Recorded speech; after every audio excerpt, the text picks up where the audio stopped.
आज की वीडियो में हम लोग कवर अप करने वाले तुम्हारे क्लास 12 के आरओ बुक का आखिरी कविता जिसका नाम है रूबाइया। ये जो कविता है ना, ट्रस्ट में बहुत ही ज्यादा इजी है क्योंकि इसमें कोई भी ज्यादा डिफिकल्ट वर्ड्स भी नहीं है और कॉन्सेप्ट बहुत ही सिंपल है इस पूरे कविता का। चैनल पे नहीं हो तो प्लीज सब्सक्राइब कर देना और एंड तक देखते हो वीडियो को तो इंपॉर्टेंट क्वेश्चन भी दूंगा, इसलिए वीडियो को एंड तक देख लेना। बाकी यार आराम से चुकू मुकू बैठो एंड चलो शुरू करते हैं आज के हमारे 3D एनिमेटेड वीडियो को। और सबसे पहले मैं तुम्हें मिलवाना चाहूंगा इस कविता के इंपॉर्टेंट कैरेक्टर से। वो कौन है उनसे तुम खुद मिलो। नमस्ते बच्चों, मैं हूँ फिराक गोरखपुरी, तुम्हारे इस कविता का कवि।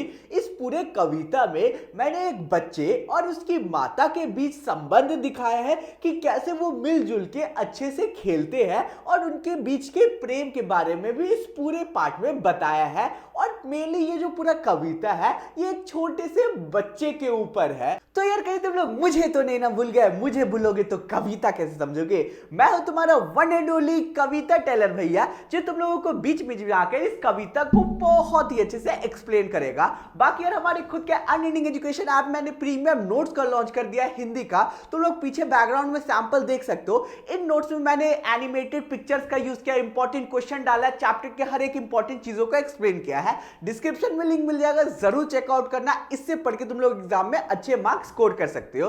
तो अब चलो हम लोग कविता को शुरू करते हैं। हमारी कविता के पहले 4 लाइन्स है। आंगन में लिए चांद के टुकड़े को खड़ी, हाथों में झुलाती है उसे गोद भरी, रह रह के हवा में जो लोका लेती है, गूंज उठती है खिलखिलाते बच्चे की हंसी। तो अब चलो इन 4 लाइन्स का मतलब बहुत अच्छे से समझ लेते हैं। इन लाइन्स में कवि कहते हैं कि एक औरत आंगन में खड़ी है अपने चांद के टुकड़े को लेके, मतलब कि अपने छोटे से प्यारे से बच्चे को लेके खड़ी है और अपने हाथों से अपने बच्चे को झूला झुला रही है और रह रहकर उसे आसमान में यानी कि हवा में भी उछाल रही है, जिसके बाद जो बच्चा है वो खिलखिलाकर हंसने लग रहा है। तो सिंपली से हमें इन 4 लाइन्स में यही बोला गया है। अब हमारे आगे की 4 लाइन्स है। नहला के झलके झलके निर्मल जल से उलझे हुए गेसुओं में कंघी करके, किस प्यार से देखता है बच्चा मुंह को, जब घुटनियों में लेके है पहनाती कपड़े। तो यहाँ पे एक डिफिकल्ट वर्ड है जो कि है गेसुओ, जिसका मतलब होता है घुंघराले बाल। तो अब चलो इन 4 लाइन का मतलब बहुत अच्छे से समझ लेते हैं। इन 4 पंक्तियों में मैंने बोला है कि जो माँ है वो अपने छोटे से बच्चे को निर्मल जल से नहला रही है, मतलब कि साफ सुथरे जल से नहला रही है। नहलाने के बाद वो अपने बच्चे के घुंघराले बाल को कंघी करके ठीक करती है, फिर बच्चे को घुटने पे लेटाती है और नए नए कपड़े पहना देती है, जिसके बाद जो बच्चा है वो बहुत ही प्यार से जो माँ है उसे देख रहा होता है। अब हमारे आगे के लाइन से, दिवाली की शाम घर पुते और सजे, चीनी के खिलौने जगमगाते लावे, वो रूपवती मुखड़े पे एक नर्म दमक, बच्चे के घरौंदे में जलाती है दिए। तो अब चलो इन 4 लाइन का मतलब समझ लेते हैं। इन पंक्तियों में कवि कहते हैं कि दिवाली का समय है, पूरा घर बहुत ही अच्छे तरीके से पेंट कर दिया गया है और सजा दिया गया है और उसी के साथ चीनी मिट्टी के खिलौने और बर्तन भी आ गए हैं। चीनी मिट्टी के बर्तन खिलौने क्या होता है, मिट्टी से बने हुए बर्तन और खिलौने आ गया है, जिसकी फोटो तुम लोग स्क्रीन पे देख सकते हो। लगभग में सभी के घर में आता है दिवाली के दिन। तो ये जब हम लोगों की चीनी मिट्टी को खिलौने आ जाते हैं और जो हमारा छोटा सा बच्चा है वो उससे खेलने लगता है, और फिर जो हमारी माँ है जब दिया रखने के लिए जाती है उस चीनी मिट्टी के घरौंदे में, तो माँ के चेहरे पे एक अलग लेवल का चमक आ जाता है। वो बहुत ही ज्यादा खुश हो जाती है दिए को रख के घरौंदा में, क्योंकि उनका जो बेटा है वो बहुत ही अच्छे तरीके से उस घरौंदे से खेला करता था। जो बच्चे की माँ है वो दिया ले जाती है और घरौंदे के अंदर रख देती है, जिससे जो घरौंदा है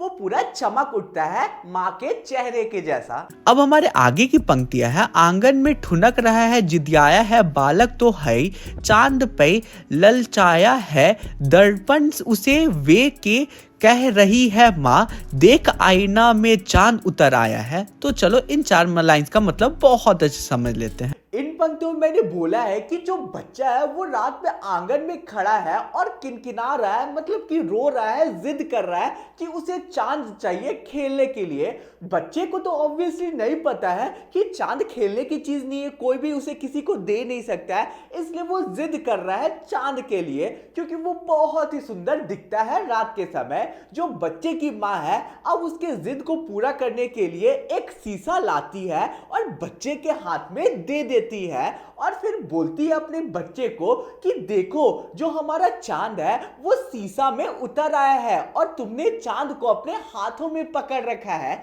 जिसके बाद जो बच्चा है वो बहुत ही ज्यादा खुश हो जाता है। अब हमारे आखिरी के 4 लाइन है। रक्षाबंधन की सुबह रस की पुतली, छाया है घटा गगन की हल्की हल्की, बिजली की तरह चमक रहे हैं लच्छे। लच्छे का अर्थ क्या होता है? राखी। भाई के है बांधती चमकती राखी। तो चलो इन आखिरी की पंक्तियों का मतलब बहुत अच्छे से समझ लेते हैं। इन लाइन्स में कवि कहते हैं कि रक्षाबंधन का सुबह है और उसी सुबह पे जो बच्चे की बहन है वो राखी लेके बैठी हुई है। जो मौसम है वो उतना अच्छा नहीं है, थोड़ी थोड़ी बारिश हो रही है और बीच बीच में बिजली भी चमक रही है। बच्चे की बहन ने जो राखी को पकड़ रखा है वो बिजली के जैसा चमक रहा है और बिजली के जैसा ही शुद्ध है। कुछ ही देर बाद जो बच्चे की बहन होती है वो अपने भाई को जो राखी है वो बहुत ही प्यार से बांध देती है। तो यार इसी के साथ आज का हमारा पूरा कविता बहुत ही अच्छे से कंप्लीट होता है। पता भी नहीं चला होगा कब कविता कंप्लीट हो गया होगा।